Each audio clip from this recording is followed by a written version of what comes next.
ლილოს მსვლელობა გაიმართა გორშიც. სასულიერო პირებმა მრევლთან ერთად ღვთისმშობლის შობის სახელობის საკათედრო ტაძრიდან მსვლელობა მოაწყვეს. ქრისტეშობის მახარებლებმა ქალაქის ქუჩები გალობით შემოიარეს და აკურთხეს. შეგროვილ ტკბილეულს გორისა და ატენის ეპარქია სოციალურად დაუცველ ოჯახებს გადაუნაწილებს.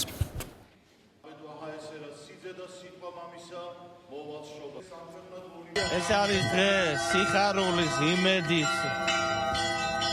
რომ ყველაფერი კაცობრიობას საბოლოოდ იქნება გამარჯვებული ბოროტებაზე და გამარჯვებული ეშმაკზე და ყველაფერი კარგად იქნება. და იმისათვის რომ ასე იყოს, ქრისტესთან კავშირი უნდა ქონდეს ადამიანს ამ წუთის სოფელში.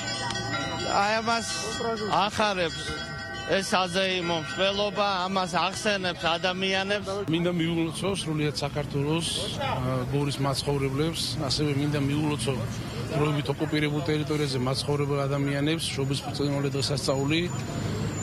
შობა მართლმადიდებლებისთვის არის ერთ-ერთი ასე ვთქვათ საყვარელი დღესასწაული. მე ძალიან მიყვარს ალილოს დღესასწაული და მისი მსვლელობა.